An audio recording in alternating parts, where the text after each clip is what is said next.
നമസ്കാരം. Gulf today തുടങ്ങുന്നു. ഞാൻ പ്രജിൻ സി കണ്ണൻ. വാർത്തകളിലേക്ക് വിശദമായി. മലയാളത്തിന്റെ ശ്രീ മാഞ്ഞു.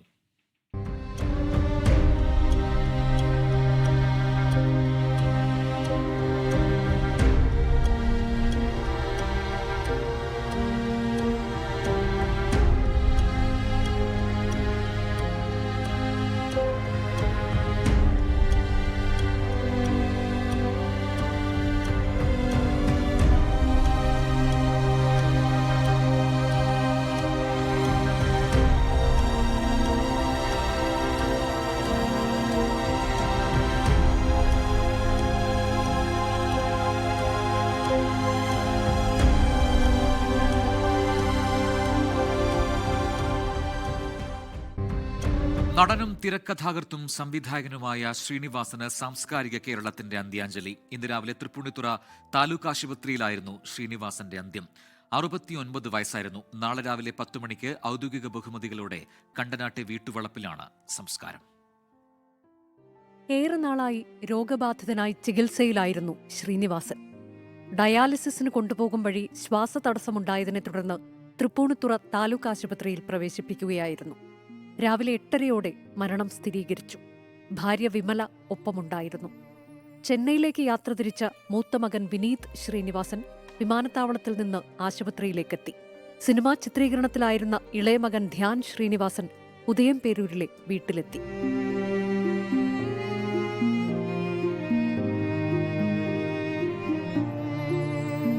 അസുഖബാധിതനായി ഏറെ തളർന്നപ്പോഴും പൊതുവേദികളിൽ ഉൾപ്പെടെ സജീവമായിരുന്ന പ്രിയതാരത്തിന്റെ അപ്രതീക്ഷിത വിയോഗത്തിന്റെ ഞെട്ടലിലാണ് ഉദയംപേരൂരിലെ കണ്ടനാട്.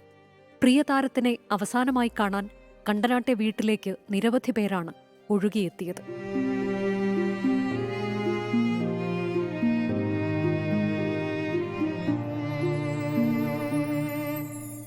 മുഖ്യമന്ത്രി പിണറായി വിജയൻ എറണാകുളം ടൗൺ ഹാളിലെത്തി അന്തിമോപചാരമർപ്പിച്ചു.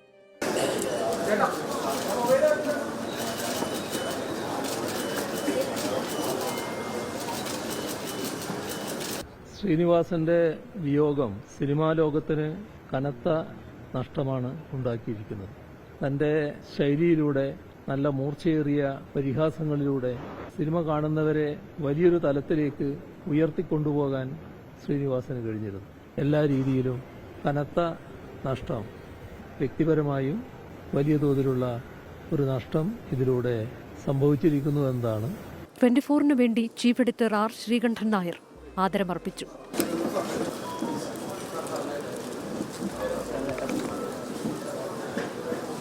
സാമൂഹിക, സാംസ്കാരിക, രാഷ്ട്രീയ രംഗത്തെ പ്രമുഖർ ടൗൺ ഹാളിലെത്തി. പ്രിയതാരത്തെ അവസാനമായി കാണാൻ നിരവധി പേരാണ് ടൗൺ ഹാളിലേക്കെത്തിയത്. News desk 24. നടൻ ശ്രീനിവാസനെ അനുസ്മരിച്ച് സിനിമാ സാംസ്കാരിക ലോകം. അടുത്ത സുഹൃത്തിനെ അനുസ്മരിച്ച പലർക്കും വാക്കുകൾ മുഴുമിക്കാൻ കഴിഞ്ഞില്ല. സത്യനന്ദിക്കാട്, മമ്മൂട്ടി, മോഹൻലാൽ ഉൾപ്പെടെയുള്ളവർ അന്ത്യോപചാരം അർപ്പിച്ചു. ഏറെ വൈകാരികമായിരുന്നു അടുത്ത സുഹൃത്തും സംവിധായകനുമായ സത്യനന്ദിക്കാടിന്റെ പ്രതികരണം. 2 ആഴ്ച കൂടുമ്പോൾ ശ്രീനിവാസന്റെ വീട്ടിൽ പോയി ആരോഗ്യവിവരം തേടുമായിരുന്നുവെന്ന് വിതുമ്പലോടെ സത്യനന്ദിക്കാട് ഓർത്തെടുത്തു. ഉറ്റ സുഹൃത്തിന്റെ വിയോഗത്തെക്കുറിച്ച് മാധ്യമങ്ങളോട് സംസാരിക്കുന്നതിനിടെ വാക്കുകൾ മുറിഞ്ഞു. 2 ആഴ്ച കൂടുമ്പോൾ വീട്ടിൽ പോകും. രാവിലെ തൊട്ട് വൈകുന്നേരം വരെ അവിടെ ഇരിക്കും. അപ്പോൾ കഴിഞ്ഞ പ്രാവശ്യം എൻ്റെ അടുത്ത് പറഞ്ഞു എനിക്ക് മതിയായി എന്ന് പറഞ്ഞു. കാരണം കുറച്ച് നാളായിട്ട് അസുഖമായിട്ട് കിടക്കാണല്ലോ. അപ്പം ഞാൻ പറഞ്ഞു അത് നോക്കിയിട്ട് കാര്യമില്ല, നമുക്കിനി തിരിച്ചു വരാം. അപ്പം ഈ തെരഞ്ഞെടുപ്പ് കാലത്ത് ഈ സന്ദേശം വളരെ വീണ്ടും ഇതിൽ വന്നപ്പോൾ ഞാൻ പുള്ളിയോട് പറഞ്ഞു അത് ഓക്കെ. ഉദയംപേരൂരിലെ വസതിയിലും എറണാകുളം ടൗൺ ഹാളിലും മമ്മൂട്ടി അന്തിമോപചാരം അർപ്പിച്ചു.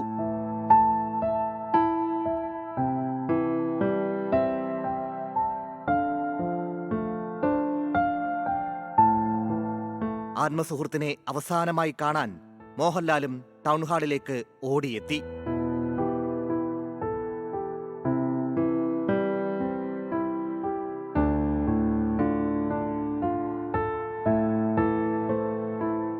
അടുത്ത സുഹൃത്തിന്റെ വിയോഗം ഞെട്ടിച്ചെന്നും മികച്ച നടനെയാണ് നഷ്ടമായതെന്നും നടൻ Rajinikanth. 1977 Madras film and television ഇൻസ്റ്റിറ്റ്യൂട്ടിൽ ശ്രീനിവാസന്റെ സഹപാഠിയായിരുന്നു Rajinikanth. It is shocking to know that my good friend Srinivasan is no more. He was my classmate in Film Institute. Excellent actor and very good human being. Let his soul rest in peace. 43 വർഷത്തിനുള്ളിൽ ഒരിക്കൽ പോലും ചെറിയ നീരസം പോലുമില്ലാത്ത സുഹൃത്തായിരുന്നു ശ്രീനിവാസനെന്ന് നടനും MLA-യുമായ M. Mukesh. എല്ലാം വെട്ടിത്തുറന്ന് പറയുന്ന സ്വഭാവക്കാരനായിരുന്നു ശ്രീനിയെന്നും മുകേഷ്. ഒരു 43 കൊല്ലത്തെ ദൃഢമായ ഒരു ഫ്രണ്ട്ഷിപ്പാണ്. അദ്ദേഹത്തിൻ്റെ ഒരു പ്രത്യേക തരത്തിലുള്ളൊരു സ്വഭാവം വെച്ചുകൊണ്ട് എല്ലാം വെട്ടിത്തുറന്ന് പറയുന്ന ഒരു നേച്ചറായിരുന്നു. അദ്ദേഹത്തെക്കുറിച്ച് പറയുന്ന ഒരു സാഹചര്യം ഞാൻ ആഗ്രഹിച്ചിരുന്നു. അതിങ്ങനെ ഒരു സാഹചര്യമായി പോയി എന്നുള്ളതാണ് എന്നെ സംബന്ധിച്ചിടത്തോളം ഏറ്റവും ദുഃഖകരമായ കാര്യം. ചിരിപ്പിച്ചതിനും ചിന്തിപ്പിച്ചതിനും നന്ദിയെന്ന് നടൻ പൃഥ്വിരാജ് സോഷ്യൽ മീഡിയയിൽ കുറിച്ചു. ശ്രീനിവാസനുമായി കോളേജ് കാലം തൊട്ടുള്ള സൗഹൃദമെന്ന് കൈതപ്പുറം ദാമോദരൻ നമ്പൂതിരി അനുസ്മരിച്ചു. ചിരിപ്പിച്ച് ചിന്തിപ്പിച്ച നടനാണ് ശ്രീനിവാസനെന്നും 1968 മുതൽ ശ്രീനിവാസനുമായുള്ളത് അടുത്ത സ്നേഹബന്ധമെന്ന് നിർമ്മാതാവ് ഗോകുലം ഗോപാലൻ അനുസ്മരിച്ചു. ശ്രീനിവാസന്റെ അച്ഛനുമായിട്ടുള്ള ബന്ധമായിരുന്നു എനിക്ക് ആദ്യമായി. അദ്ദേഹം ആണ് എന്നോട് ആദ്യമായിട്ട് ശ്രീനിവാസനെ പറ്റി പറയുന്നത്. എന്റെ മകൻ ഒരു നല്ല സിനിമ നടനാകും, ഒരു നല്ല എഴുത്തുകാരനാണ്. അന്നൊക്കെ സിനിമയിൽ പ്രവേശിക്കുക എന്നതിന് വലിയ ഒരു ബുദ്ധിമുട്ടുള്ള കാര്യമായിരുന്നു. അപ്പോൾ അന്ന് ആ രക്ഷിതാവിന്റെ കോൺഫിഡൻസ് ആയിരുന്നു അദ്ദേഹം ശ്രീനിവാസൻ നല്ലൊരു സിനിമ നടനാകുമെന്ന്. അങ്ങനെ ശ്രീനിവാസൻ സിനിമയിൽ വന്ന് ഏറ്റവും നല്ലൊരു പ്രശസ്തനായി ജനങ്ങളുടെ ഹൃദയം മുഴുവൻ അദ്ദേഹം കൈയടക്കി. News desk 24. കണ്ണൂർ പാട്യത്തെ വെള്ളരിപ്പാടങ്ങളിൽ നിന്നാണ് ശ്രീനിവാസൻ എന്ന പ്രതിഭയുടെ വെള്ളിത്തിരയിലേക്കുള്ള യാത്ര തുടങ്ങുന്നത്. ആ ഗ്രാമത്തിന്റെ നന്മയിലും നിഷ്കളങ്കതയിലും വളർന്ന ശ്രീനി തന്റെ ചുറ്റുമുള്ള മനുഷ്യരെ നിരീക്ഷിച്ചാണ് സിനിമയിലെ അനശ്വര കഥാപാത്രങ്ങൾക്ക് ജീവൻ നൽകിയത്. പാട്യത്തെ വയലുകളിൽ ജ്യേഷ്ഠൻ രവീന്ദ്രനൊപ്പം വെള്ളരി നാടകങ്ങൾക്കായി വിയർപ്പൊഴുക്കിയ ആ നാളുകളാണ് ശ്രീനിവാസനിലെ ജീനിയസിനെ വാർത്തെടുത്തത്. കയ്യിൽ കിട്ടുന്ന കടലാസ കഷ്ണങ്ങളിൽ ജീവിതമെഴുതി ചേർത്ത ആ കാലം ശ്രീനിയുടെ സിനിമാ ജീവിതത്തിന്റെ ആണിക്കല്ലായി. 1970 രൂപം കൊണ്ട കൽപ്പന നാടക സമിതിയിലൂടെ തന്റെ സർഗയാത്രയുടെ ആദ്യ വലിയ ചുവടുവെപ്പ് നടത്തി. ശ്രീനിവാസൻ ചെറിയ കാര്യങ്ങൾ വരെ നമ്മൾ ഉള്ളിലേക്ക് കടന്നു ചെല്ലുന്ന വിധത്തിൽ, ചിരിച്ചുകൊണ്ട് കടന്നു ചെല്ലുന്ന വിധത്തിൽ എത്ര ദുഃഖകരമായ സാഹചര്യങ്ങൾ അവതരിപ്പിക്കാനുള്ള ഒരു പ്രത്യേക നൈസർഗിക വാസന ശ്രീനിക്ക് ആദ്യമുണ്ട്. അത് ജന്മവാസനയാണ്. അയൽപ്പക്കത്തെ കാഴ്ചകളായിരുന്നു ശ്രീനിവാസന്റെ സിനിമകളെല്ലാം. മലയാളികൾ നെഞ്ചേറ്റിയ ദാസനും വിജയനും ഉൾപ്പെടെ മിക്ക കഥാപാത്രങ്ങളും വെറുമൊരു ഭാവനയായിരുന്നില്ല. പാട്യത്തെ വായനശാലകളും ചായക്കടകളും അവിടുത്തെ സാധാരണക്കാരായ മനുഷ്യരെയും നോക്കിയാണ് ശ്രീനി അവർക്ക് ജീവൻ നൽകിയത്. നാടോടിക്കാറ്റിൽ ദാസനെ അവതരിപ്പിക്കുന്ന ഞാനാണ്. എന്നെ വിട്ടിട്ട് പോയിട്ട് അപ്പത്തൊട്ടൊരു വെള്ളമടിക്കാൻ ഞാൻ വെള്ളമടിക്കാറൊന്നും ഇല്ലായിരുന്നു. ഇന്ന് ഞാൻ വെള്ളമടിക്കേണ്ടി വന്നു. അത്ര വിഷമത്തിലാണ് ഞാൻ. എന്നെ ജീവിക്കാൻ അനുവദിച്ച ഒരു വ്യക്തിയാണ്. സിനിമയുടെ ചമയങ്ങൾക്കിടയിലും പാട്യമെന്ന ഗ്രാമം ശ്രീനിക്കുള്ളിൽ എന്നും ജീവിച്ചിരുന്നു. ആ ഗ്രാമത്തിന്റെ നിഷ്കളങ്കതയും കണ്ണൂർ രാഷ്ട്രീയത്തിന്റെ പരുക്കൻ യാഥാർത്ഥ്യങ്ങളും എഴുത്തിൽ നിഴലിച്ചു. ഒരിക്കലും മറക്കാൻ പറ്റാത്ത ഒരു കഥാപാത്രമാണ്. എന്തായാലും നമ്മളിപ്പോൾ ഒരു ചായ കുടിച്ചിട്ട് പോയിക്കൂടെ എന്നെല്ലാം വീട്ടിൽ നിന്ന് പറയുമ്പോൾ ഈ പുള്ളി പറയും ചായ വേണ്ടി വന്നേക്കും എന്നവരുടെ കഥാപാത്രമാണ്. നമ്മളെപ്പോൾ സുഹൃത്തുക്കളായിട്ട് സംസാരിക്കുമ്പോൾ സംസാരിക്കുന്ന ഭാഷയിൽ സംസാരത്തിൻ്റെ ഒരു ശ്രീനിവാസൻ്റെ ഡയലോഗ് വരും, ഓട്ടോമാറ്റിക്കായിട്ട് തന്നെ വരും. വെള്ളേരിക്ക് കാവൽ കിടക്കുക രാത്രി. അന്നേരം ചെറിയ ഷെഡും കെട്ടിയിട്ട് കാവൽ കിടക്കും ആൾക്കാർ. അന്നേരം ഇവർ ടൈം പാസിന് വേണ്ടിയിട്ട് ഒരു നാടകം പരിപാടി ഇടും രാത്രി. അങ്ങനെയാണ് വെള്ളേരി നാടകങ്ങളിലൂടെയാണ് പിന്നെ അമേച്ചർ നാടക രംഗത്തേക്ക് വരികയായിരുന്നു ശ്രീനിവാസൻ. സ്വന്തം നാട്ടുകാരുടെ കഥയാണ് ഏറ്റവും കൂടുതൽ വന്നിട്ടുള്ളത് സിനിമകളിലല്ല. പച്ചയായ മനുഷ്യരുടെ കലാകാരൻ തന്റെ വലിയ യാത്ര പൂർത്തിയാക്കി മടങ്ങുമ്പോൾ അദ്ദേഹം ബാക്കി വെച്ച ചിരികൾക്ക് മരണമില്ല. കണ്ണൂരിൽ നിന്നും രജീഷ് കരിവെള്ളൂരിനൊപ്പം അജീഷ് ജയകുമാർ, 24. SIR-ലെ കരട് വോട്ടർ പട്ടിക 3 ദിവസത്തിനകം പ്രസിദ്ധീകരിക്കുമെന്ന് മുഖ്യ തെരഞ്ഞെടുപ്പ് ഓഫീസർ രത്തൻ യു ഖേൽക്കർ. കരട് വോട്ടർ പട്ടിക ഈ മാസം 23-നും അന്തിമ വോട്ടർ പട്ടിക ഫെബ്രുവരി 21-നും പ്രസിദ്ധീകരിക്കും. തീവ്ര വോട്ടർ പട്ടിക പരിഷ്കരണത്തിന്റെ ഭാഗമായി 24 ലക്ഷം പേരെ ഇനിയും കണ്ടെത്താനുണ്ട്. സംസ്ഥാനത്ത് SIR നടപ്പിലാക്കുന്നതിന്റെ അവസാനഘട്ട നടപടികൾ പുരോഗമിക്കുമ്പോഴും 24.08 ലക്ഷം വോട്ടർമാരെ ഇനിയും കണ്ടെത്താനുണ്ട്. ഡിസംബർ 23-ന് കരട് വോട്ടർ പട്ടിക പ്രസിദ്ധീകരിക്കും. ജനുവരി 22-ന് പരാതി നൽകാം. അന്തിമ വോട്ടർ പട്ടിക ഫെബ്രുവരി 21-ന് പ്രസിദ്ധീകരിക്കും. തിരക്ക് പിടിച്ചുള്ള വോട്ടർ പട്ടിക പരിഷ്കരണത്തിൽ വലിയ അപാകതകളുണ്ടെന്ന് യോഗത്തിൽ പങ്കെടുത്ത രാഷ്ട്രീയ പാർട്ടികളുടെ പ്രതിനിധികൾ വിമർശിച്ചു.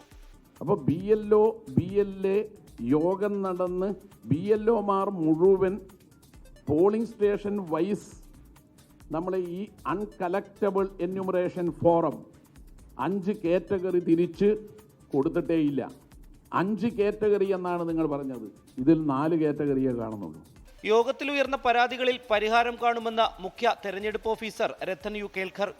ഇപ്പോൾ താങ്കളോട് എനിക്ക് അഭ്യർത്ഥിക്കാനുള്ളത്, നിലവിലുള്ള ഡ്രാഫ്റ്റ് ലിസ്റ്റിലെ ഇല്ല ASD ലിസ്റ്റിലെ ഏതെങ്കിലും വിധത്തിലുള്ള ഡിഫക്ട്സ് താങ്കൾക്ക് ചൂണ്ടിക്കാണിക്കുകയാണെങ്കിൽ അത് തീർച്ചയായിട്ടും അത് നമ്മൾ ആ മാറ്റങ്ങൾ ആസ് പെർ റൂൾസ് നമ്മൾ കൊണ്ടുവരും. വോട്ടർ പട്ടിക ജില്ലാതലത്തിൽ ഇലക്ടറൽ ഓഫീസർമാരുടെ നോട്ടീസ് ബോർഡുകളിൽ പ്രദർശിപ്പിക്കും. തെരഞ്ഞെടുപ്പ് കമ്മീഷൻ വെബ്സൈറ്റിലും അംഗീകൃത രാഷ്ട്രീയ പാർട്ടികൾക്കും BLOമാർക്കും പട്ടിക ലഭ്യമാകും. 24 തിരുവനന്തപുരം. ഉണ്ണികൃഷ്ണൻ പോറ്റിക്ക് പണം നൽകിയാണ് ശബരിമലയിൽ നിന്നുള്ള സ്വർണം വാങ്ങിയതെന്ന് സ്വർണ്ണക്കൊള്ള കേസിൽ ഒടുവിൽ പിടിയിലായ പ്രതി ഗോവർദ്ധൻ. 15 ലക്ഷം രൂപയ്ക്കാണ് ശബരിമലയിലെ സ്വർണം വാങ്ങിയത്. സ്പോൺസർഷിപ്പായി 1.5 കോടിയോളം രൂപ ഉണ്ണികൃഷ്ണൻ പോറ്റിക്ക് നൽകിയിട്ടുണ്ടെന്നും സ്വർണ്ണ വ്യാപാരിയായിരുന്ന ഗോവർദ്ധൻ അന്വേഷണ സംഘത്തോട് പറഞ്ഞു. അതിനിടെ സ്വർണ്ണക്കൊള്ളയിലെ ഉന്നതരുടെ പങ്കിനെക്കുറിച്ച് SIT അന്വേഷണം ഊർജിതമാക്കി. ശബരിമലയിൽ നിന്ന് കൊണ്ടുപോയ ദ്വാരപാലക ശില്പത്തിലെയും കട്ടിളപ്പാളിയിലെയും സ്വർണം ബെല്ലാരിയിലെ സ്വർണ്ണ വ്യാപാരിയായ ഗോവർദ്ധനാണ് ഉണ്ണികൃഷ്ണൻ പോറ്റി വിറ്റത്. 474 ഗ്രാം സ്വർണമാണ് ഉണ്ടായിരുന്നത്. ഇതിന് 15 ലക്ഷം രൂപ മാത്രമാണ് ഉണ്ണികൃഷ്ണൻ പോറ്റി ഗോവർദ്ധനിൽ നിന്ന് വാങ്ങിയത്. 1.5 കോടിയോളം രൂപ പല തവണകളായി ശബരിമലയിലേക്ക് സ്പോൺസർഷിപ്പിനായി ഗോവർദ്ധനിൽ നിന്ന് പോറ്റി കൈപ്പറ്റിയിട്ടുണ്ട്. ഇത്തരം ഇടപാടുകൾ ഉള്ളതിനാലാണ് സ്വർണത്തിന് വൻവില ഗോവർദ്ധനിൽ നിന്ന് പോറ്റി വാങ്ങാതിരുന്നതും. ചെന്നൈയിലെ സ്മാർട്ട് ക്രിയേഷൻസിൽ നിന്ന് സ്വർണം വേർതിരിച്ചെടുത്തതിന്റെ രേഖകളും SIT പിടിച്ചെടുത്തു. ശബരിമലയിൽ നിന്ന് കൊണ്ടുപോയതിൽ 1 കിലോയോളം സ്വർണമാണ് സ്മാർട്ട് ക്രിയേഷൻസിൽ വേർതിരിച്ചെടുത്തത്. 96 ഗ്രാം സ്വർണം പണിക്കൂലിയായി സ്മാർട്ട് ക്രിയേഷൻസ് വാങ്ങുകയും ചെയ്തു. അതേസമയം സ്വർണ്ണക്കൊള്ളയിൽ ഉന്നതതല ബന്ധത്തെക്കുറിച്ച് അന്വേഷണം ഊർജിതമാക്കിയിട്ടുണ്ട്. 24 തിരുവനന്തപുരം. അയർലൻഡ് ക്രിക്കറ്റിന് അഭിമാനമായി വീണ്ടും ഒരു മലയാളി. വരാനിരിക്കുന്ന അണ്ടർ-19 ക്രിക്കറ്റ് ലോകകപ്പിനുള്ള അയർലൻഡ് ടീമിൽ ഇടം നേടിയിരിക്കുന്നു കൊട്ടാരക്കര സ്വദേശി ഫെബിൻ മനോജ്. ഡബ്ലിനിലെ ഹിൽസ് ക്രിക്കറ്റ് ക്ലബ്ബിലൂടെ വളർന്ന് ഓൾറൗണ്ട് മികവ് കൊണ്ട് സെലക്ടേഴ്സിന്റെ ശ്രദ്ധ പിടിച്ചുപറ്റിയ ഫെബിൻ ലോകകപ്പ് സ്ക്വാഡിലേക്കുള്ള തെരഞ്ഞെടുപ്പിലൂടെ വലിയൊരു നാഴികക്കല്ലാണ് പിന്നിട്ടിരിക്കുന്നത്.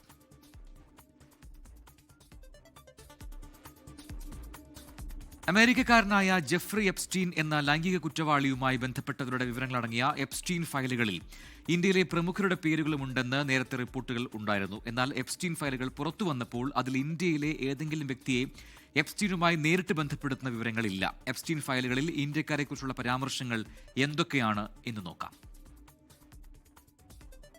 ജെഫ്രി എപ്സ്റ്റീൻ 2019 അയച്ച ഒരു ഇമെയിലിൽ പ്രധാനമന്ത്രി നരേന്ദ്രമോദിയും ട്രംപിന്റെ മുൻ സഹായി സ്റ്റീവ് ബാനണും തമ്മിലുള്ള ഒരു കൂടിക്കാഴ്ച തരപ്പെടുത്താൻ ശ്രമിച്ചതായി പരാമർശങ്ങളുണ്ട്. എന്നാൽ ഇത്തരമൊരു കൂടിക്കാഴ്ച നടന്നതായി ഇന്ത്യയിലോ അമേരിക്കയിലോ യാതൊരു രേഖകളുമില്ല. 2014 മുതൽ 2017 വരെയുള്ള എപ്സ്റ്റീന്റെ അപ്പോയിന്റ്മെന്റ് കാലണ്ടറിൽ കേന്ദ്ര പെട്രോളിയം വകുപ്പ് മന്ത്രി ഹർദീപ് സിംഗ് പുരിയുടെ പേരുണ്ട്.